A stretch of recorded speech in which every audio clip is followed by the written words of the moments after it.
Ladies and gentlemen, boys and girls, children of all ages, I proudly present to you Raw Review for February 25th, 2013. Bazang! And here we go. And by the way, Mr. Charisma 06, it's the Oklahoma City Thunder, and I think that you need to get that one right out of your head. I'm just kidding. Anyway, a quick little tease. Friends from the Anything Goes show, give them a shout out right here. These guys are freaking awesome, and I hope that they get more subs because they deserve it, man. And they need to, and check out the Raw review. It was really good, and so check that out. And also stay tuned to this. And also before you leave here, send me some Q&As. Or send me some questions for that matter. And when you do, please send them in the comment section below. And before, make sure you subscribe if you'd like to. Or if you don't want to, you just keep doing what you're doing. You know, view my videos. That's great. I love you guys for doing that. And if you haven't already, hit that like button. If you don't like this video, you know what? Go ahead. You go ahead and dislike it. Anyway, so the night kicked off with Paul Heyman and Mr. McMahon. And the bell never rang. The bell never rings. So this wasn't an official match. But basically, Paul Heyman, he was dressed up in his suit gear. And he was ready to go. And the Walrus, and he went straight to Mr. McMahon's leg. And Mr. McMahon got hit with the crutch. And then Mr. McMahon blocked the crutch. And then, pow! Paul Heyman's down. And then all of a sudden, here comes the pain. Brock Lesnar comes down. And I knew it coming from a mile away this was going to happen. Triple H music hits, and it was a very intense brawl. It was a very good way to start off the show. And then we got blood. We got blood, bro. We got blood, and I was happy to see that. And unfortunately, Brock Lesnar got a little bit of the Randy Orton table, and the table didn't break like they wanted to get that good spot. But nonetheless, it was a great way to start off Raw, and it set the tone for the rest of the night. Next, Ryback versus Dolph Ziggler.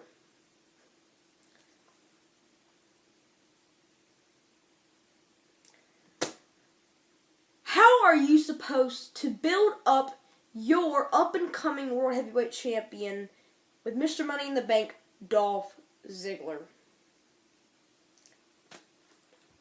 How are you supposed to do it? We've seen this 4 times.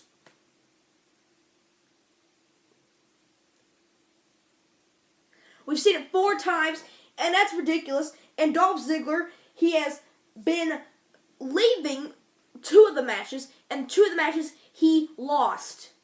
Ryback won clean, and I'm glad you're building up Ryback. You need to. He deserves the title in 2013 after The Rock leaves.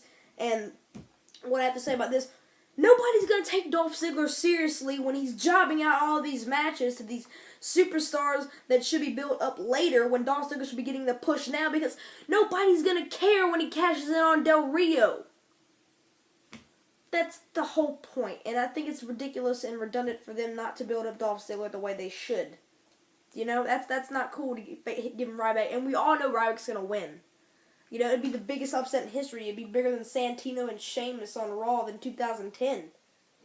I don't get it. I don't get it, WWE. I got a D+. D+. Match was okay.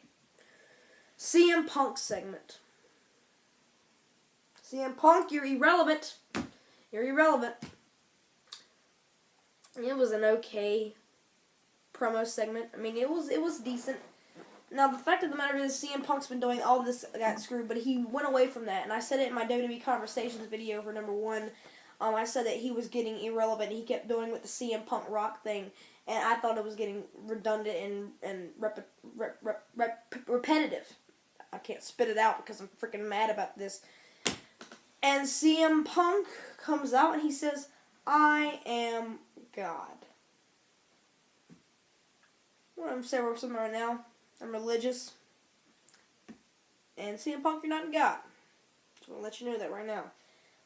But, you know, I can see what he's trying to do to piss people off that are religious.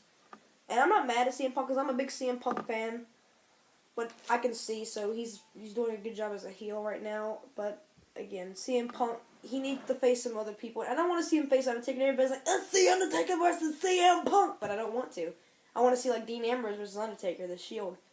So, and I brought up this in the WWE Conversations video, and the link to that video will be down in the description box below. And also, I want to see CM Punk face somebody else that he can beat. He's not going to beat The Undertaker. I'm sorry. I'm sorry for all you internet fans that think CM Punk's going to win, because he's not. Anyway, moving on. Great Khali versus Mark Henry. Mark Henry. That's what he do. Smokey the Cat. I hope you're listening. I hope you're listening, Smokey. Off the Rope Show. Miz TV promo segment with Jack Swagger and ADR.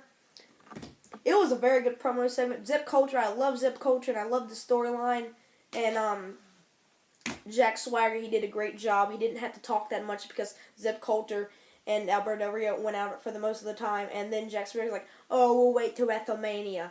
And then, it was a very good promo segment. It was talking about American immigrants and how about the American dream and stuff like that, which was a very good promo segment, and I really enjoyed that. I gave it a B+.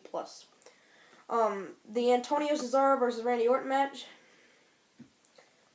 I love the finish because Cesaro was going for that uppercut. I don't know what to call. I don't know what he calls it, but it was an uppercut, and the flying uppercut, and then he got RKO out of nowhere. I was not expecting it, and normally I'm like, okay, RKO doesn't know it's gonna be anywhere.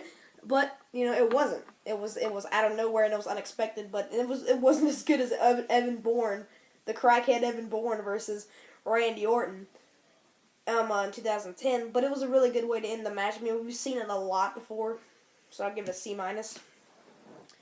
Team Bricky, Brad Maddox and Vicky Guerrero.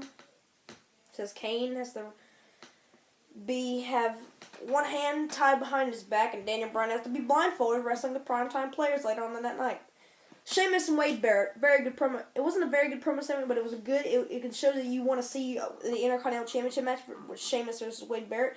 We've only had that match thrown out 1 or 2 times, but it will be certainly different for the Intercontinental Championship. It's good. It's just another match to give Sheamus a belt. Let's face it. They did it with Big Show. I mean, Sheamus, the only title he needs to win is the IC title and the WWE Tag Team Championships, and he's set. I mean, he's won every single title so far in the WWE.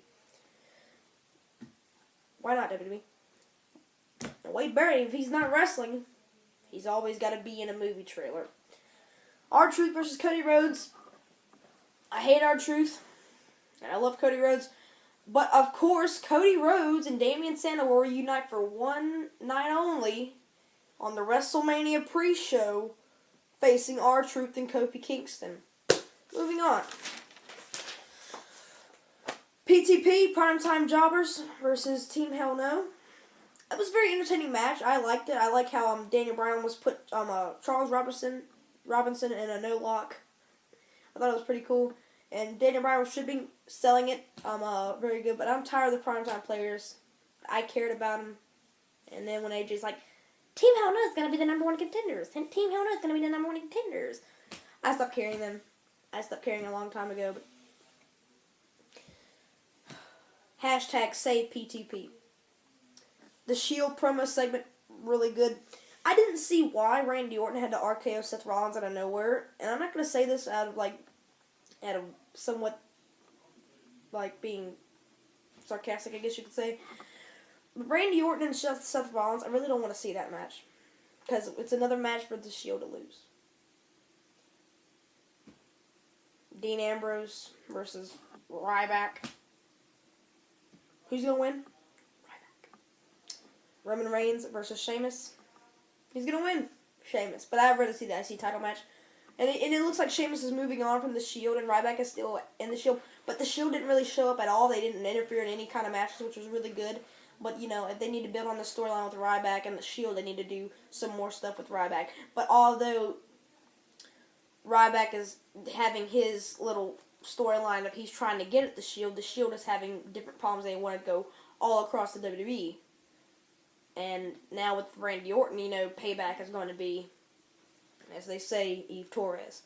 Now we have Jack Swagger versus The Miz. This was a decent match. I mean, it was hard to get into, in my opinion, but Jack Swagger, I was really interested because even seeing Zip Culture, anytime I see Zip Culture on my screen, I'm going to be amazed. And it was a decent match, and The Miz tapped out. Way to bury your former WWE champion, WWE. CM Punk versus John Cena, main event of the night. This was a really good match.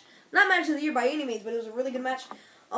It was a A, not an A plus, but it was a really good match. And in the ending, there was so many kickouts. John Cena kicking out of the GTS, and then CM Punk kicking out of the Attitude Adjustment, and then CM Punk not tapping out to the STF.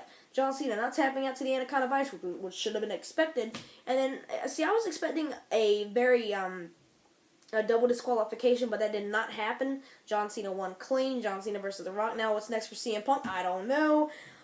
So if you enjoyed this video, please give it a like rating, I guess you could say. Like I said earlier in the video. Also, send you some questions in. Put like 3 questions in the comment section below. And if you haven't already, given me your thoughts about Raw. That it was last night. I did it because I was too tired last night for some reason. Anyway, that's pretty much it. Cubberger 146.